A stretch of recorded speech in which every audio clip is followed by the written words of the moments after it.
mulai dari kunjungan ke luar negeri hingga aktivitas selfie. Do they like me in Indonesia? Yes, I like. Thank you very much. Permintaan penambahan fasilitas turut pula dipertanyakan. Bagaimana sesungguhnya cara mewujudkan sebuah keterwakilan? Simak Mata Najwa, DPR dalam pengawasan rakyat. Live jam 8 malam ini.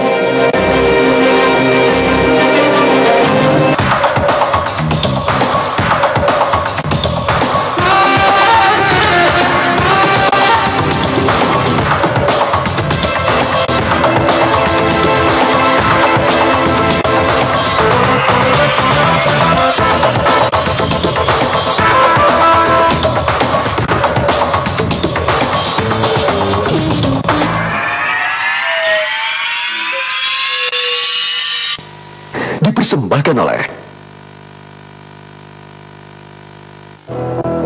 Selamat malam, selamat datang di Mata Najwa. Saya Najwa Shihab, tuan rumah Mata Najwa. Kerja DPR sudah 11 bulan berjalan, mari bertanya apa yang sudah dikerjakan. DPR periode sekarang ada 37 RUU masuk, kurang dari 5 yang rampung. Target mereka 22 undang-undang tuntas setahun. Kita tahu hasilnya jauh dari tujuan. Tapi jika soal mengulik hak dan perbaikan anggaran, gerak DPR cepat dan militan. Apa yang terjadi dengan wakil rakyat, mengapa kinerja mereka melambat? Inilah Mata Najwa. DPR dalam pengawasan rakyat.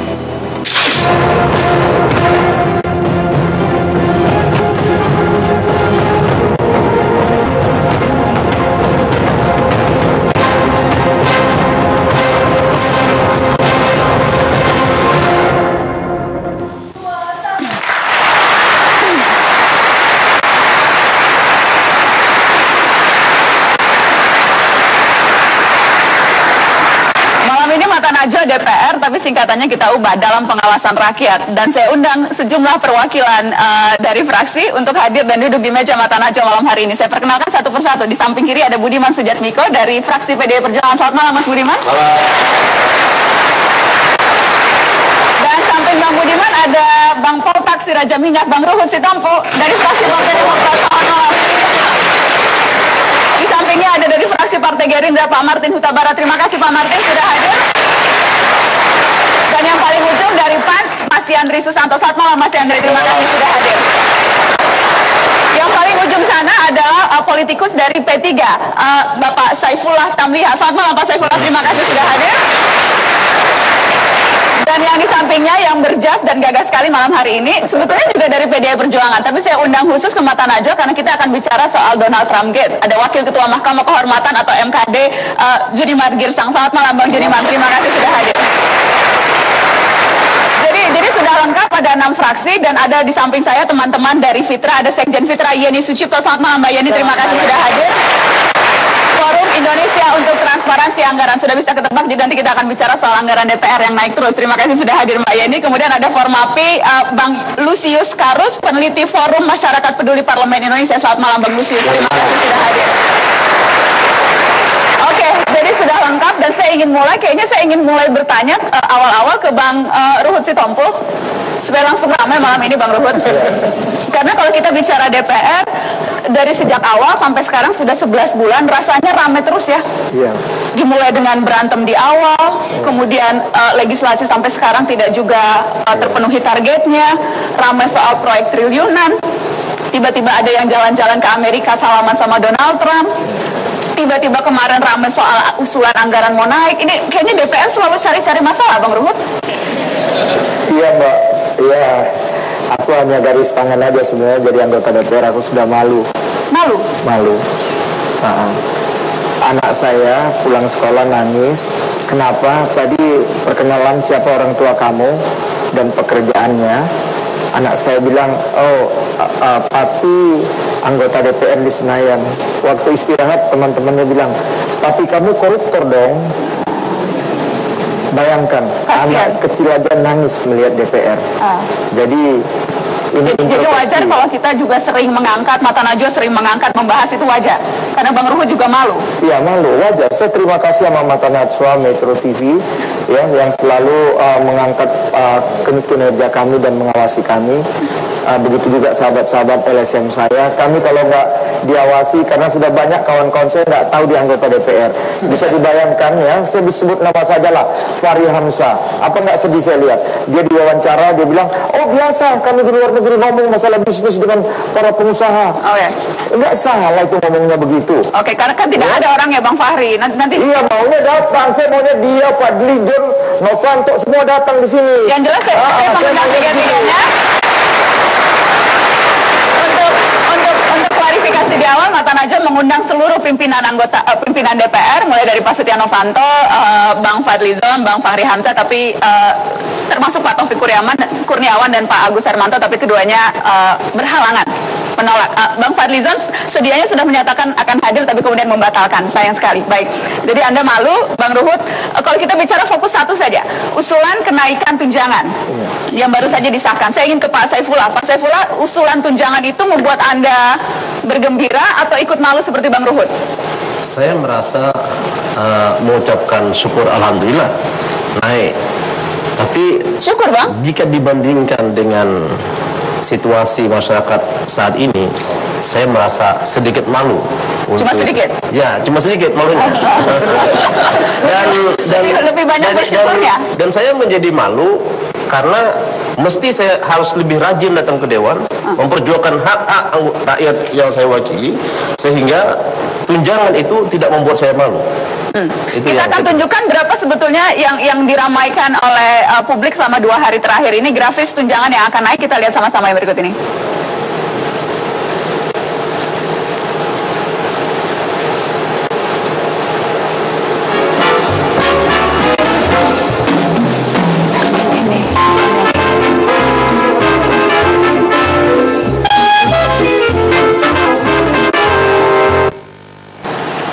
Ya, kita akan lihat grafis tunjangan itu tadi, grafis yang akan keluar berikutnya. Saya ingin tunjukkan dulu apa saja yang naik sebetulnya yang akan dinikmati oleh anggota-anggota DPR berikut ini.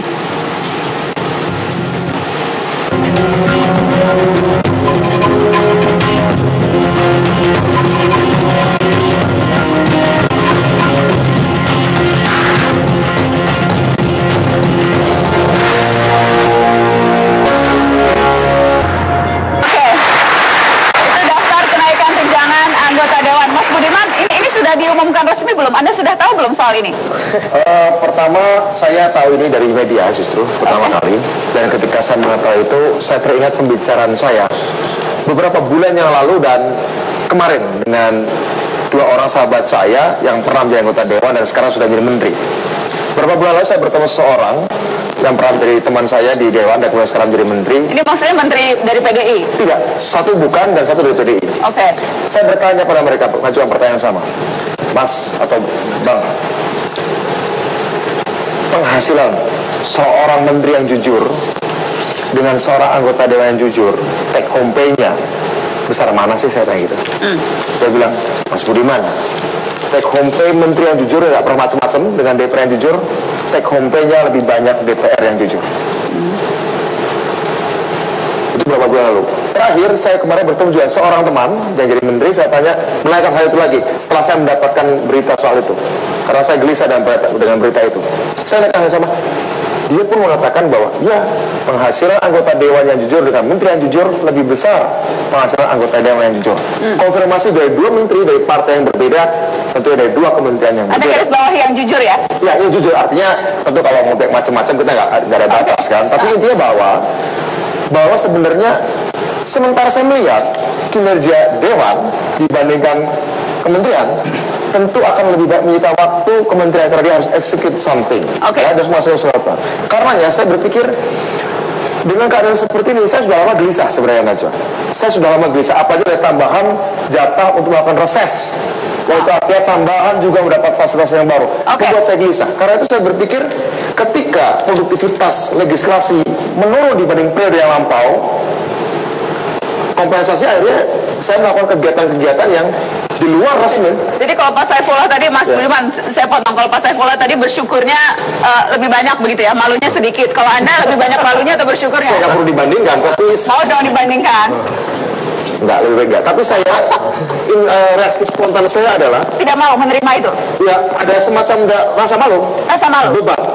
Karena sebelum naik pun, Najwa, sebelum naik pun kepada pengumuman, maaf ya, saat saya mengecek ATM saya dan kemudian tiba-tiba muncul angka sekian, Berapa angkanya? saya lupa. Saya Oh, katanya tiap bulan saya melakukannya. Ada kekagetan saya, kemudian meneliti reaksi spontan saya. kekagetan kok banyak banget duit saya. Iya, itu seperti itu. Oh, harus dikasih tepuk tangan kalau pengakuan duitnya banyak. Saya tunggu aja. Oke. Jadi intinya Anda tidak merasa perlu ada tambahan tunjangan. Sama sekali tidak perlu. Baik, adakah yang ingin komentar Pak Martin? Anda merasa tunjangan itu sesuatu yang memang sudah selayaknya diterima, kenaikan tunjangan ini? Jadi kita take home pay anggota DPR itu setiap bulan kira-kira 60 juta. Penambahan yang sekarang kalau dijumlahkan itu sekitar 6 sampai 7 juta. Sebenarnya kalau dibandingkan dengan take home pay yang diterima tidak besar sekali. Cuma memang Dibandingkan dengan siapa Pak Martin, maaf? 60 juta. 60, oh kenaikannya. Naik 6-7 juta jadi lumayan 6 loh. juta lagi.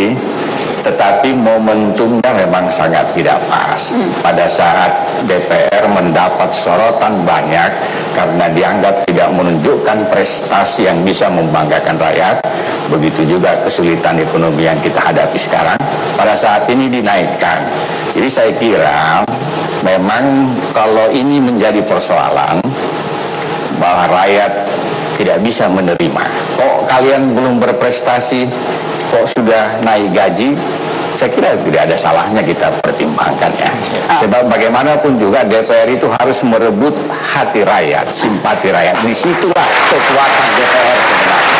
Rakyat itu, kalau dia jauh dari rakyat, tidak bisa mengambil hati rakyat, hanya memikirkan dirinya sendiri, itu kita tidak memiliki nilai di mata masyarakat. Baik, kita akan break, nanti kita lanjutkan karena sesungguhnya yang saya dengar kenaikan ini sudah disetujui oleh semua fraksi. Jadi apa yang terjadi sehingga kemudian malam ini ada suara-suara berbeda, kita akan bahas setelah pariwara.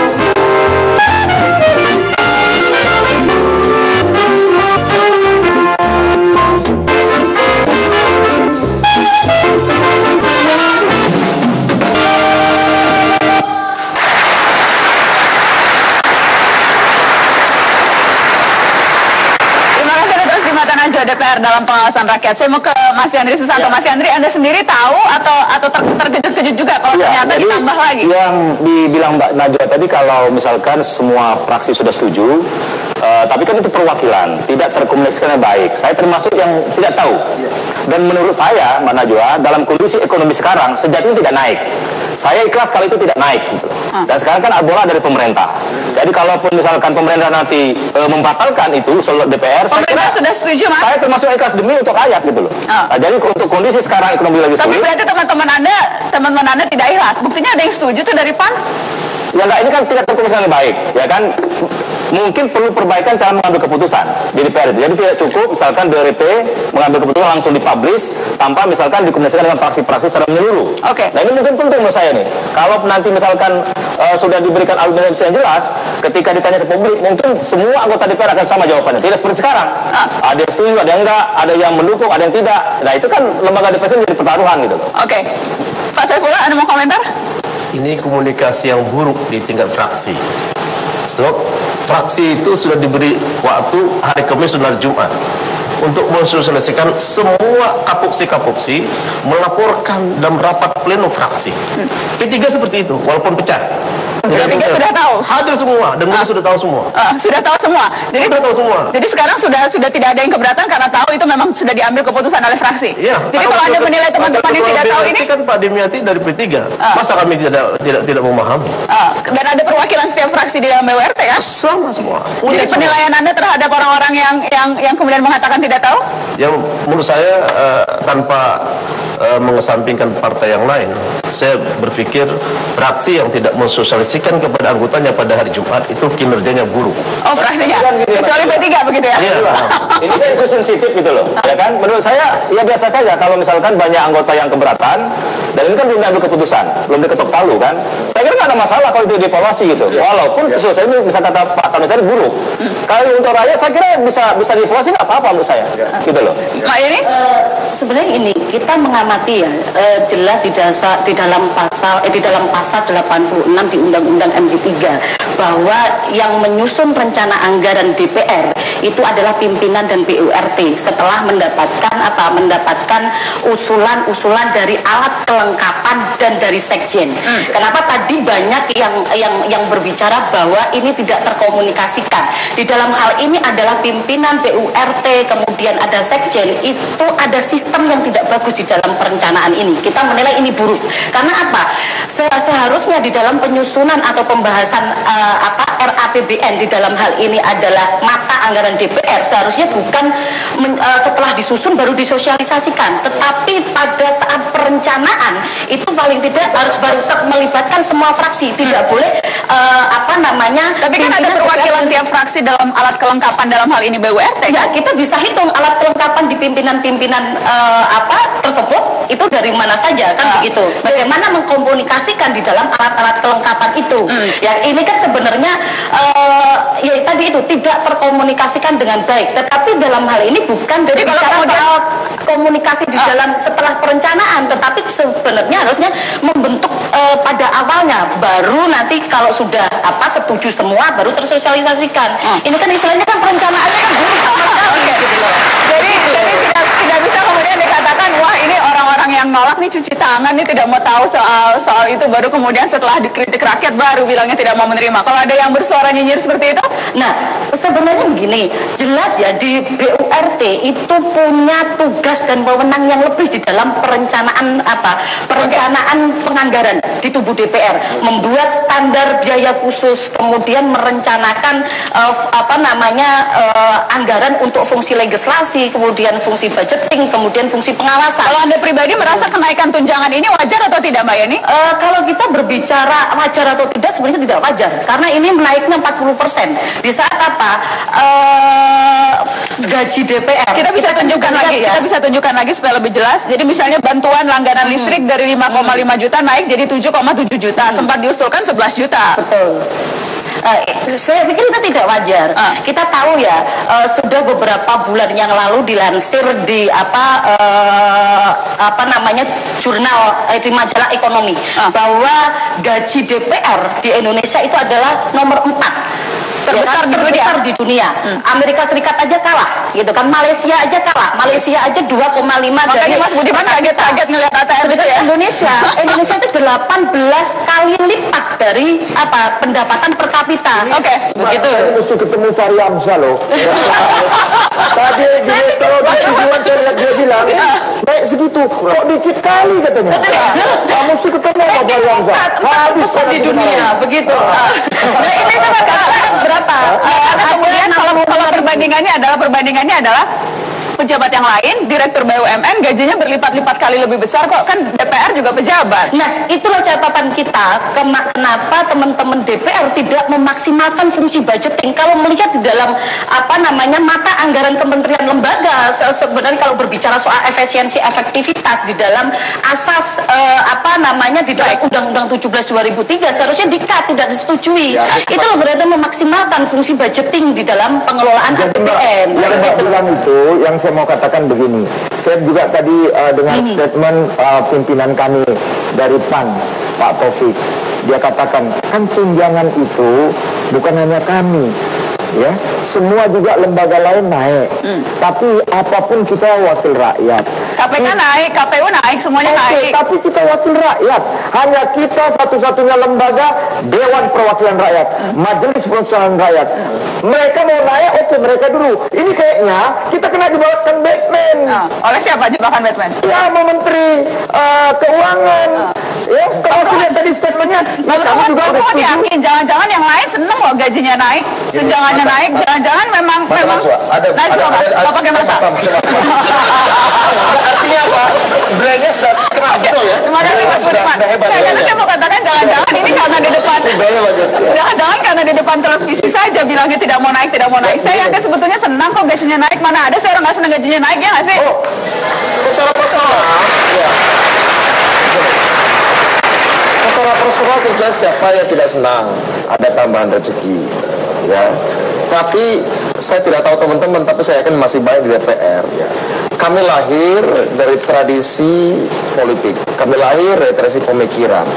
Kami punya cita rasa dan kami punya mimpi ketika masuk politik. Mimpi kami bigger than life, bigger than ourselves, lebih besar daripada apa yang menjadi sekedar kebutuhan kita sendiri. Kalau kita punya visi. Nah, ketika kredibilitas kami dipertanyakan, integritas kami dipertanyakan karena ada tuduhan bahwa kami memperkaya di DPR, sementara apa yang berada bagi kami adalah mimpi dan visi kami tentang politik, dan itu menghalangi kami untuk mencapai itu. Bagi saya itu jauh lebih menyedihkan ketimbang tambahan 1-2 juta rupiah, sementara gagasan untuk mewujudkan cita-cita politik menjadi terhambat karena orang tidak percaya kami. Bukan 1-2 juta tapi 7 juta rupiah. Kita lanjutkan setelah pariwara berikut. Terima kasih Mas Budiman. 7 juta Mas, bukan 1 atau 2 juta.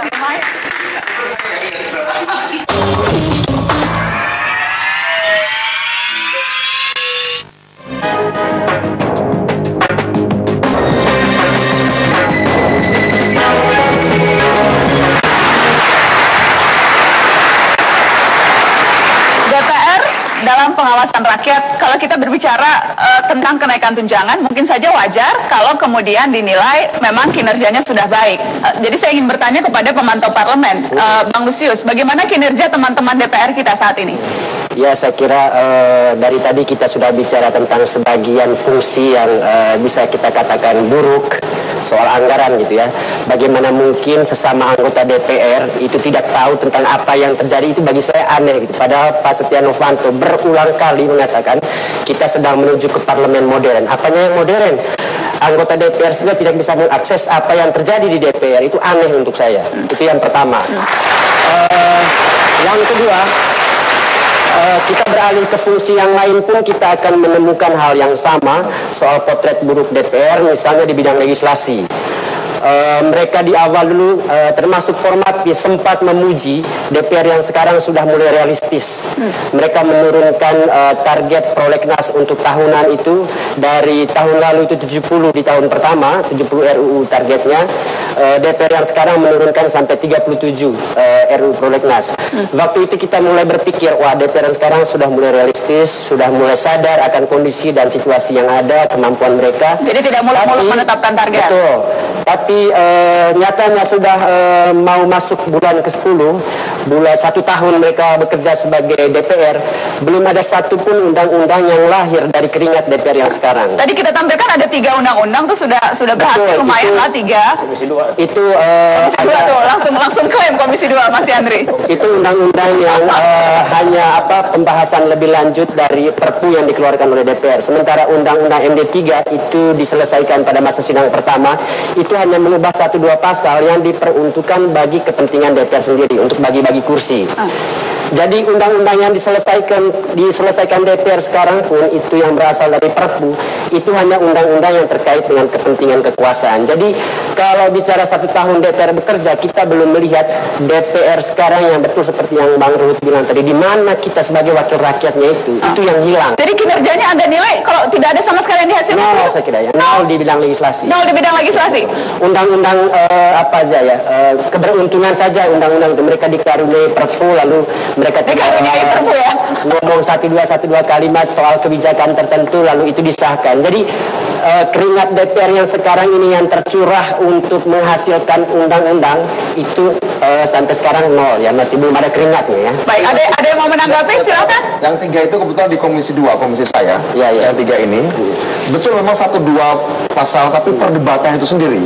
Perdebatan tentang pemerintahan daerah, MD3, esensinya dalam. Gimana Mas Hendri? Jadi Anda tidak terima dibilang tidak berkeringat? Kalau masalah legislasi betul, sampai sekarang baru 3. Tapi kan proses jalan terus. Sekarang kan harmonisasi, kemudian pembahasan panja, pansus itu jalan. kita kan bukan juga ngejar kuantitas, tapi kualitas jauh lebih penting, kan begitu? Ya, mau mengejar kualitas sekarang kan susah.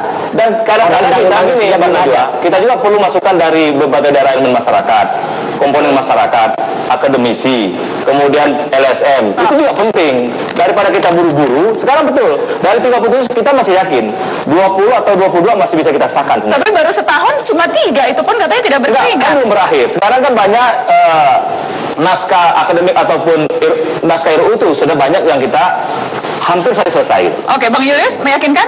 Saya kira tidak meyakinkan. Waktu kerja DPR sampai akhir tahun 2015 itu tidak lebih dari 2 bulan. Nggak apa-apa ya, tantangan kita, nggak apa-apa. Maksudnya nggak apa-apa. Tidak lebih dari 2 bulan lagi ya. Orang kenaikan tunjangan ini tadi secara mendadak pimpinan DPR mengundang seluruh ketua-ketua fraksi untuk rapat dan keputusannya adalah dengan tunjangan yang besar ini kita malu, produk legislasi kita buruk. Oleh karena itu kita segera merevisi beberapa hari ini mana undang-undang yang akan diputuskan.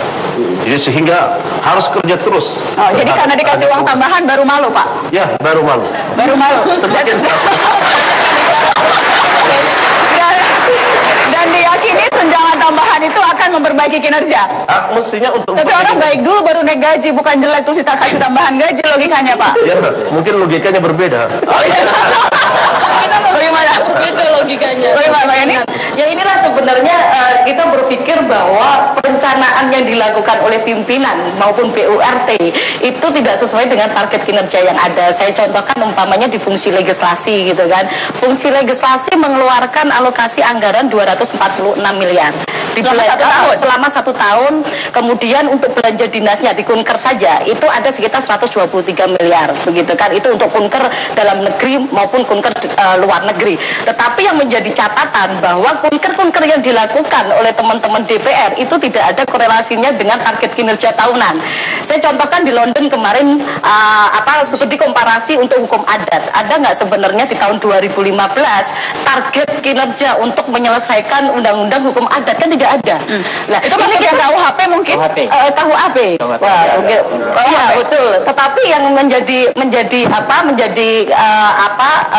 penilaian kita sebenarnya untuk hukum seringkali tidak harus tidak match. Kenapa kita harus ke London padahal Belanda saja belajar dari kita? Ada komentar Pak Martin? Jadi memang harus diakui ini kritik kepada kita bahwa di bidang legislasi kita sangat kedodoran dibandingkan dengan bidang pengawasan dan anggaran.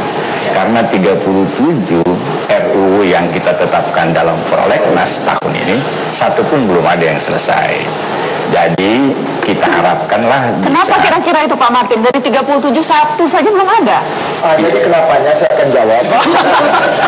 Kenapanya begini, ini memang tantangan. Waktu Orde Baru partai hanya 3. Sekarang ada 10. Perdebatan seperti yang dikatakan kawan-kawan saya sangat apa. Dan juga kami mengundang semua LSM, kampus, akademisi, tokoh-tokoh ya. Jadi prosesnya lebih lama? Lebih lama. Itu yang jadi masalah. Inilah tantangan. Jadi ya saya rasa nanti undang-undang partai politik kalau perlu ya dinaikkan itu parliamentary thresholdnya 10% kalau perlu. Memang kalau banyak begini partai nggak bisa. Tapi itu kan masih jangka panjang, Bang Ruhut. Kita bicara yang di depan mata ini, di depan mata. Mekanisme membuat undang-undang juga bukan semata-mata di pihak DPR, tapi sama. 50% pemerintah, 50% DPR. Oke. Jadi dari 37 itu bukan semua dari DPR kan? Betul. Mayoritas dari DPR. Mayoritas dari DPR. Tapi walaupun itu inisiatif DPR, tetap dia harus bersama-sama pemerintah. Ada tanggung jawab seperti apa Bang Lusius Anda harapkan? Walaupun 50%-nya pemerintah. Di perencanaan awal itu sebenarnya undang-undang usulan dari DPD, dari pemerintah juga itu banyak. Ada 80 dari DPD, ada 80 juga dari pemerintah. Tapi kemudian yang diakomodasi usulan dari DPR yang paling banyak dalam prolegnas. Dari 37 itu usulan DPR itu ada 60%. Jadi saya kira DPR ini sejak awal merasa sangat kuat untuk bisa menyelesaikan undang-undang yang mereka rencanakan. Tapi kita tahu sendiri dalam perjalanan begitu banyak masalah yang mereka urusi dan hampir semua yang merepotkan DPR itu bukan hal-hal yang terkait dengan fungsi pokok mereka. Apa misalnya? Itu misalnya mereka mengurusi mega proyek, mengurusi karpet merah, terus karpet merah. Coba ceritakan dulu itu karpet merah. politisi di luar negeri dan lain sebagainya. Jadi ketemu bukan Donald hal-hal Trump yang gitu ya. seharusnya menjadi tanggung jawab pokok DPR itu yang membuat mereka ribut selama ini. Tapi justru hal-hal lip service dan lain sebagainya jadi sesuatu yang tidak terkait langsung dengan tanggung jawab utama DPR itu yang membuat mereka paling sibuk selama ini ya. Jadi saya tambahkan. Baik, kita break dulu. Tidak semua anggota, tidak semua memang. Betul. Undang-undang itu menarik perhatian publik. Ya, ada banyak produk undang-undang. Dan hanya sedikit yang menarik perhatian publik. Ya, undang-undang pilkada menarik perhatian publik. Ya, kemudian undang-undang BPJS, undang-undang desa. Tapi yang mayoritas memang dianggap terlalu spesifik isunya, terlalu teknis, sehingga terlalu rumit untuk dikomunikasikan. Memang tidak menutup kemungkinan bahwa periode sekarang agak lebih lambat. Itu saya sepakat ketika itu. Ya baik, kita break dulu. Terima kasih Bang Ruhut sudah mengambil alih Tetaplah di Mata Najwa. Emang beda kalau minta.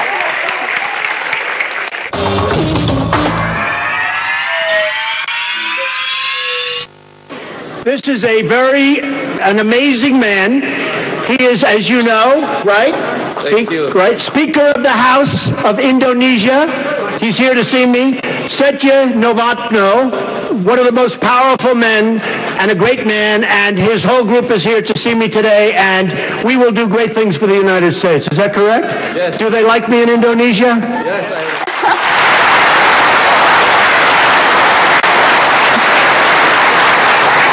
Pertanyaan itu kemudian dijawab yes highly oleh Ketua DPR Setia Novanto ketika ditanya oleh Donald Trump, do they like me in Indonesia? Baik, ini kemudian menjadi pro kontra sedemikian keras sampai kemudian Mas Budiman dan kawan-kawan melaporkan pimpinan DPR ke Mahkamah Kehormatan Dewan. Dan Wakil Ketuanya ada di Mata Najwa malam hari ini. Bang Junimar, apa yang sudah Anda dan teman-teman lakukan atas pengaduan Mas Budiman dan kawan-kawannya? Ya, baik Mas Wa, ini masalah etika politik. Etika politik tentu harus ada di parlemen. Etika politik ini dibentuk dalam satu kemasan dengan sebutan kode etik untuk mengatur perilaku para politikus. Yang pertama. Yang kedua, tentu landasannya ya bahwa semua anggota DPR ya wajib ya menjalankan norma yang dipatuhi dengan cara menjaga marwah, martabat, citra dan kredibilitas DPR. Ini harus. Nah, kalau ditanyakan mengenai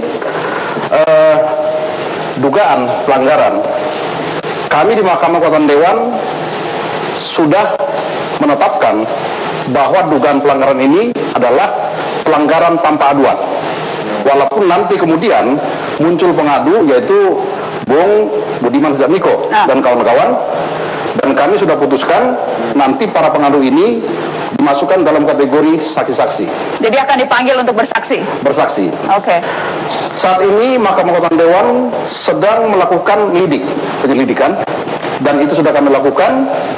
Kami sudah berkirim surat kepada Sekjen, kepada Badan Kerjasama Antar Parlemen, dan kami sudah mendapatkan dokumen-dokumen yang terkait dengan keberangkatan para delegator ini. Oke, sejauh ini sebanyak 7 orang. 7 orang yang berangkat? 7 orang.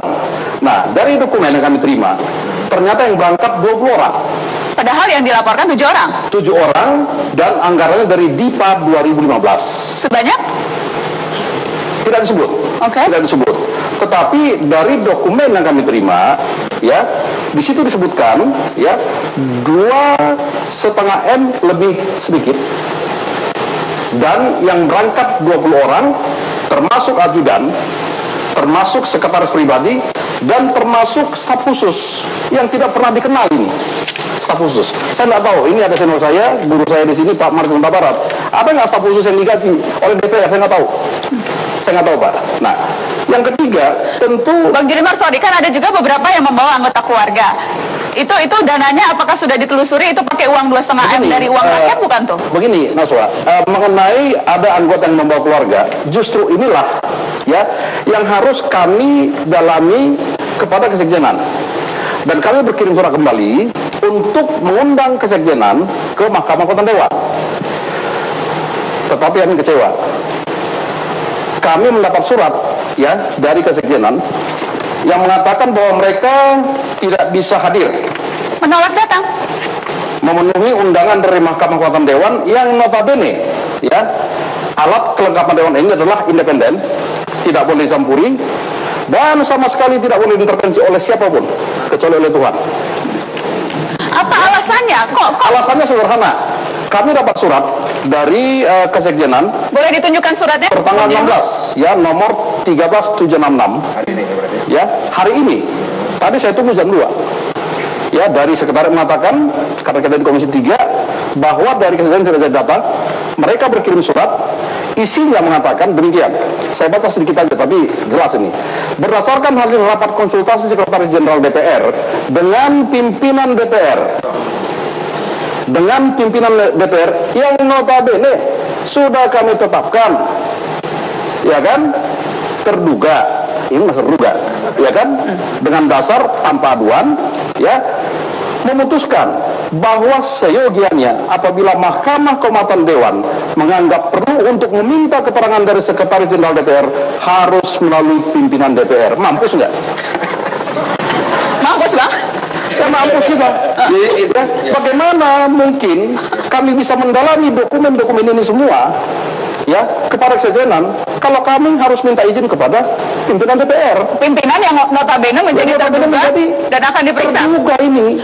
Artinya sama sekali begini. Artinya apa? Ya, artinya saya sebagai salah satu unsur pimpinan di sana bisa dong menduga-duga. Pertama, menghilangkan barang bukti. Boleh dong, kenapa enggak? Yang kedua, akan mengarahkan Kesekjenan memberikan jawaban. Nah, saya sudah menentukan sikap. Tadi dalam pertemuan saya dengan ketua mengatakan, ketua Mahkamah Kehormatan Dewan, bukan ketua yang terduga, ya, bahwa besok para pimpinan dan beberapa tenaga ahli akan datang ke Kesekjenan meminta keterangan. Saya bilang saya tidak mau. Ya. Jadi malah MKD yang akan mendatangi terduga. Yang semestinya tidak begitu. Ini MKD punya marwah. MKD sekarang ini ya betul-betul menjadi tumpuan rakyat Indonesia. Kan begitu. Bagaimana nanti pendapat rakyat kalau saya dan kawan-kawan pimpinan datang ke sekretariat meminta keterangan di sana? Mereka harus datang ke MKD. Sekretariat yang di depan. Datang ke MKD akan kita dalami dokumen ini. Contoh misalnya, ya, kalau surat dari Badan Kerjasama Antar Parlemen disebutkan 7 orang berangkat, ya, 7 orang berangkat, nggak ada di sana ajudan, tak ada sekretaris pribadi, nggak ada itu apa tadi namanya, staf khusus, ya. Tetapi data menunjukkan yang berangkat itu 20 orang. Ada pula di sini RCTI.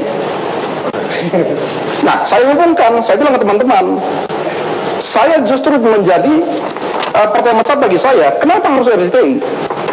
Saya hubungkan, ini dengan nama seseorang yang disebut oleh Tanto Yahya. Baik. Kan begitu. Anggarannya 2,5 M lebih sedikit. Enggak, yang disebut Tanto siapa? Sudah tahu lah masyarakat Indonesia. Lupa saya namanya. Ya, jadi kita akan dalami ini. Kalau Bang Ruhut mungkin ingat, Bang Ruhut siapa ini sebut? Ya, sebentar. Siapa Bang? Saya. Bang Ruhut yang nyebut. Ya, Haritano. Iya, saya tidak sebut nama itu. Bukan ada Haritano. Iya. Itu susah-susah. Karena memang itu fakta yang memang sudah terbuka dan memang diakui bahwa pertemuan ini difasilitasi oleh pengusaha Haritano yang memang juga punya kepentingan bisnis tertentu. Tapi kita harus break dulu Mas Budiman. Kita harus break untuk headline news. Setelah headline news kita akan lanjutkan lagi DPR, Dewan dalam Pengawasan Rakyat. Bang Ruhut mau break dulu silakan. Salam break. Kita mohon izin break dulu. Terima kasih.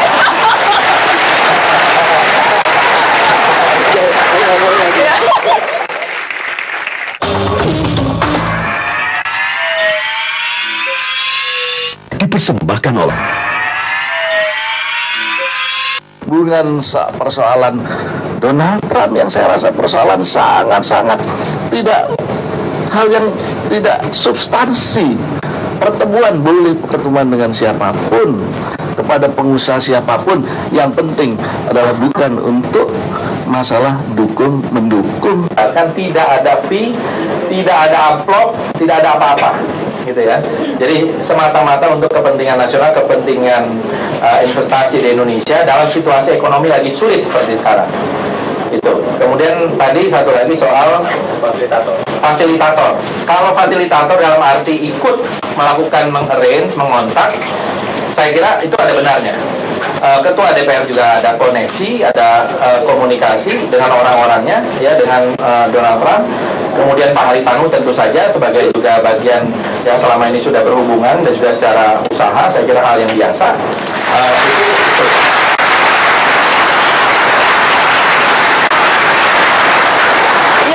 Cuplikan konferensi pers pimpinan DPR, Ketua DPR Setia Novanto dan Wakil Ketua DPR Fadlizon soal yang banyak disoroti masyarakat soal pertemuan mereka dengan Donald Trump. Tadi Bang Junimar sudah menjelaskan apa saja yang sudah dilakukan dan tampaknya tidak bisa dilakukan oleh MKD karena hambatan-hambatan tertentu. Tapi saya ingin sebelum kita masuk lagi ke soal MKD dan apa yang bisa kita harapkan dilakukan, saya ingin minta tanggapan dari anggota Dewan yang lain. Tidak usah dulu ke pengadu karena saya sudah tahu kenapa Anda mau mengadukan, Mas Budiman. Saya ingin tahu misalnya dari Pak Saifullah, dari Mas Yandri, adakah rasa yang dilanggar? Anda sebagai anggota Dewan, pimpinan Anda melakukan itu hal yang biasa saja atau ada rasa yang dilanggar? Menurut saya prinsip, kalau misalkan siapapun di anggota DPR, kalau misalkan diadukan ke MKD, semua harus ngasih contoh.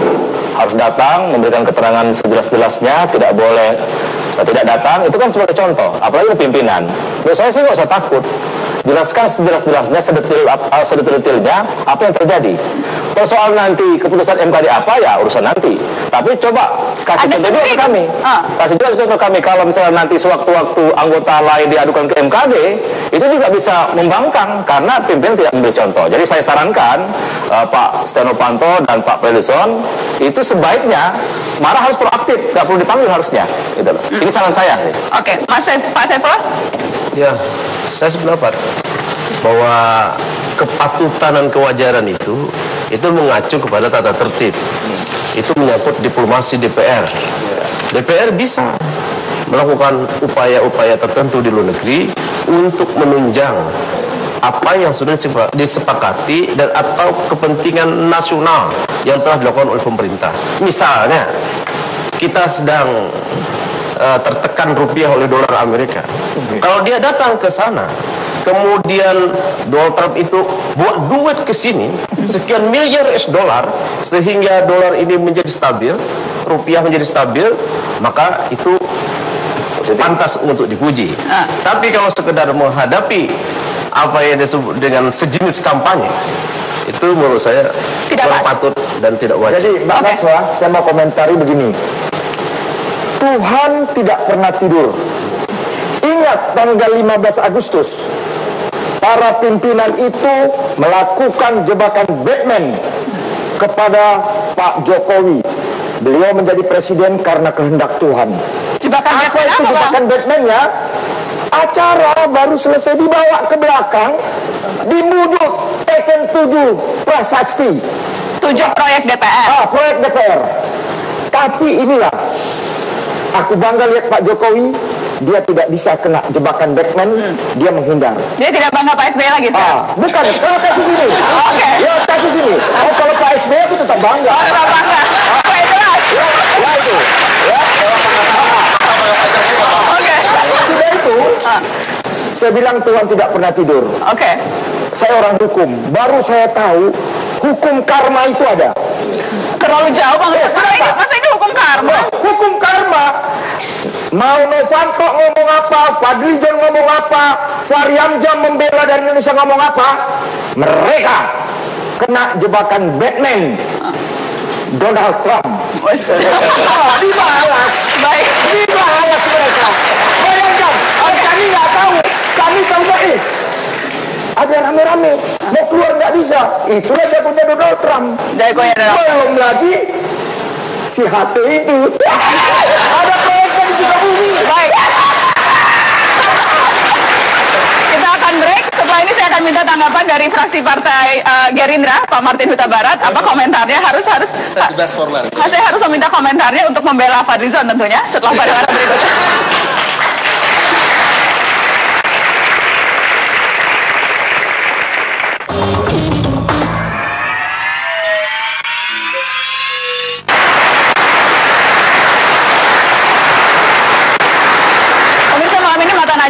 Fraksi DPR, dan salah satu yang kita bahas malam hari ini adalah soal dugaan pelanggaran etika oleh pimpinan DPR.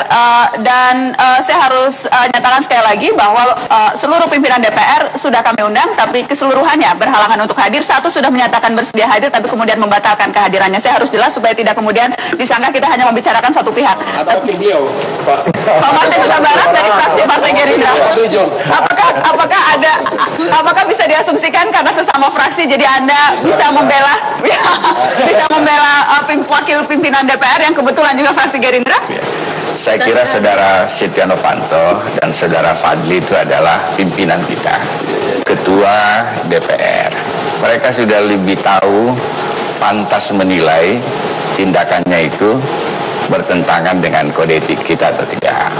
Dan saya kira Mahkamah Konstitusi sudah akan memanggil ya. Mahkamah Kehormatan Dewan akan memanggil mereka, dan disitulah mereka akan menjelaskan. Dan saya kira kalau dari penjelasan yang kita dengar lewat konferensi pers tidak merasa melanggar etika, Pak Martin. Kalau menurut Anda melanggar atau tidak? Janganlah saya menjawab mereka. Biar mereka menjawab. Pendapat Anda sebagai individu anggota DPR yang juga tentunya dipilih langsung oleh rakyat. Kelihatan dari wajahnya. Saya kira ke depan jangan lagi lah. Kita harus menghindari DPR menjadi polemik karena tindakan-tindakan kita yang tidak substansi. Misalnya soal perdebatan RUU undang-undang ini kan yang disorot rakyat kita, kenaikan tunjangan lah, soal pembangunan gedung lah, macam-macam yang sebenarnya itu merugikan DPR sendiri karena dia tidak mendapat simpati dari rakyat dengan perdebatan-perdebatan ini. Jadi saya fraksi kira Partai Gerindra sendiri apakah mengeluarkan statement soal ini, karena kita tahu Golkar paling tidak lewat sekretaris fraksinya Bambang Susatyo sudah mengeluarkan statement. Gerindra sendiri melihat ini seperti apa? Gerindra melihat bagaimana Mahkamah Kehormatan Dewan itu mengambil sikap dalam soal ini. Kita mengikuti karena Gerindra itu selalu patuh kepada sistem dan aturan yang ada. Itu yang selalu diajarkan oleh Pak Prabowo pada kita. Pak Martin, karena ngomong Pak Prabowo, lihat kelakuan Fadli John, Pak Prabowo tuh galau nggak? Ini kan saya tidak berhak menjawab.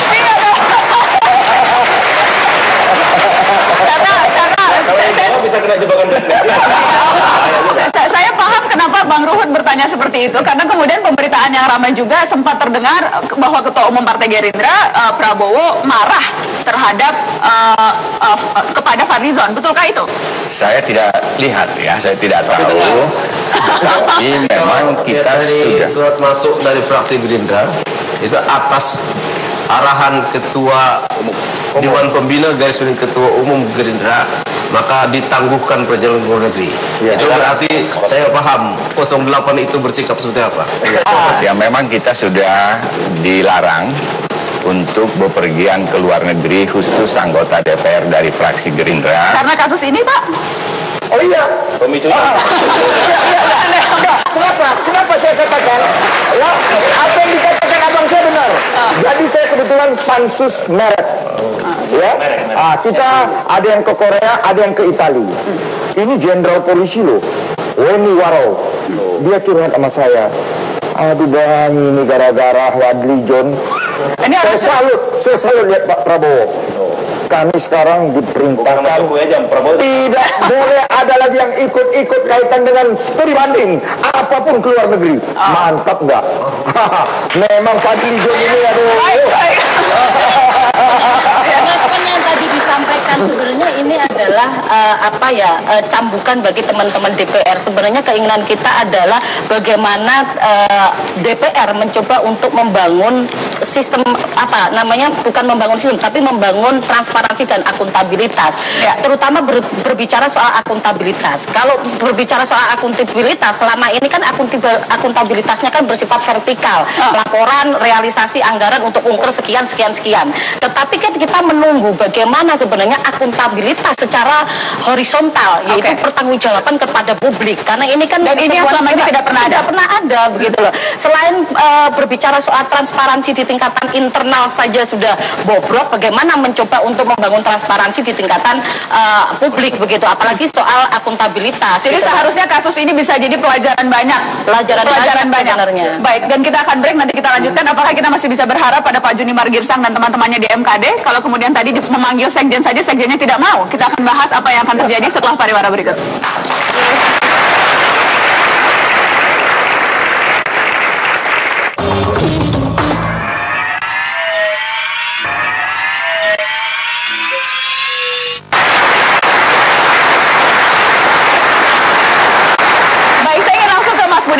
Tadi Pak Junimar sudah sampai menunjukkan surat penolakan sekjen untuk datang panggilan MKD. Anda masih bisa berharap MKD bisa menyelesaikan ini? Saya sangat terkejut dengan surat itu.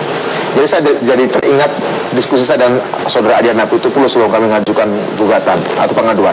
Adian mengatakan bahwa harus mundur sementara kedua pimpinan itu. Saya mengatakan jangan dulu, kita kasih kesempatan mereka berdua dulu menunjukkan iktikat baiknya. Tapi melihat ada surat yang diberikan oleh kesekjenan bahwa mereka menolak dipanggil hadir, dan bahkan mereka memilih untuk berkonsolidasi dengan pimpinan dewan yang notabene dua diantaranya menjadi terduga. Ini menunjukkan bahwa ada indikasi abuse of power dari pimpinan dewan untuk mempengaruhi kesekjenan, bahkan untuk tidak menghadiri mendatangi panggilan dari Mahkamah Kehormatan Dewan. Jika demikian halnya, saya tiba-tiba jadi terpikir memang sebaiknya lah dua orang pimpinan itu setidaknya nonaktif untuk sementara agar tidak perlu mempengaruhi kesekjenan, sehingga mereka bisa diperlakukan secara setara dengan yang lain dalam menghadapi pemeriksaan oleh MKD.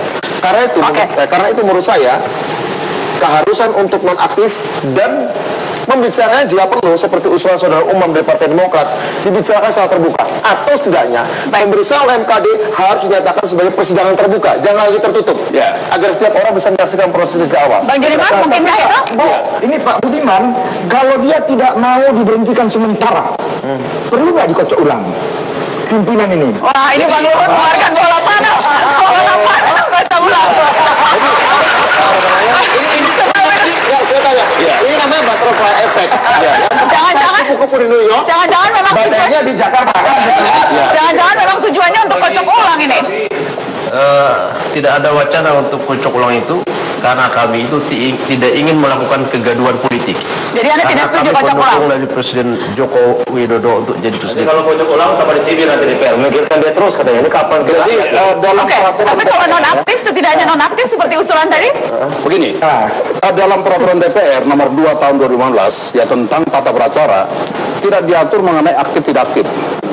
Yang pertama, yang kedua, satu hal yang harus diingat bahwa Mahkamah Kehormatan Dewan punya kewenangan yang powerful. Kenapa demikian? Kami di Mahkamah Kehormatan Dewan bisa meminta bantuan kepada aparat penegak hukum. Itu diatur di sini. Yang pertama. Yang kedua, kalau kami menemui penyimpangan-penyimpangan termasuk anggaran, maka kami bisa bekerjasama dengan lembaga penegak hukum yang bekerja untuk itu. Yang ketiga, ya hati-hati. Ada istilah gratifikasi. Ini harus diwanti-wanti. Jangan sampai nanti lembaga yang betul-betul punya taring itu bergerak, dan kami di Mahkamah Kehormatan Dewan tidak punya kewenangan untuk menyetop mereka. Karena sesuai dengan Undang-Undang MD3 itu mengatakan demikian. Kalau dia perkara pidum, ya pidum harus mendapat izin dari Mahkamah Kehormatan Dewan. Tetapi kalau dia pitsus, pidana khusus, korupsi, gratifikasi, tidak perlu izin dari Mahkamah Kehormatan Dewan. Hati-hati. Apa yang Anda ingin katakan? Apa dugaan kejanggalan yang sudah dilaporkan? Adakah memang gratifikasi? Tadi dibantah tidak menerima fee menemui Donald Trump. Kalau fee kan bukan berarti uang. Kita harus pahami. Katanya terima topi. Topi itu hitungannya? Topi, dasi, buku, itu ketahuan. Disuap saja, ya kan? Harus dilaporkan. Saya sudah Darmali, mantan ketua partai Anda. Pak Jokowi pernah terima gitar, dilaporkan, terima apa, dilaporkan, ada yang terima kris siapa saya lupa, dilaporkan, nggak ada masalah kok. Ya, jadi marilah kita sama-sama terbuka, dan saya juga meminta kepada teman-teman dari Formapi, dari Fitra, bikinlah laporan ke MKD juga. Jadi jangan hanya berbicara di luar, masuklah ke dalam, kawal kami, awasi kami di dalam. Kalau kami tidak dikawal, kami tidak diawasi, masuk angin pula bisa begitu. Kita sudah melihat semua surat harus melalui izin pimpinan. Iya rusak. Nggak bisa. Baru ini ya. Baik, penutup dari Anda silakan, Bang Lusius, penutup untuk semuanya mewakili. Saya kira ini babak baru. Bikin laporan segera ya. Ya. Setelah ini dari Mata Najwa langsung bikin laporan. Silakan, Saya Bang. kira semakin jelas ada skenario yang tidak terlalu bagus gitu ya dari kasus ini dengan surat tadi yang melarang sekjen untuk mendatangi undangan hadir. Ini saya kira bagian yang harus dibuka serius ke depannya. Baik. Sekjen ini juga satu institusi yang seperti tidak tersentuh di DPR, dan itu saya kira momentum juga bagi kita sekarang dengan kasus ini untuk bisa mengotot ulang tuh sekjen. Kalau kita menantang Jokowi untuk Mengganti sekjen. Baik, yang jelas harus jadi momentum untuk perbaikan DPR supaya tidak bolak-balik rakyat hanya bisa sedih dan mengelus dada kalau bicara DPR. Terima kasih sudah menyaksikan Mata Najwa. Sampai jumpa. Terima kasih.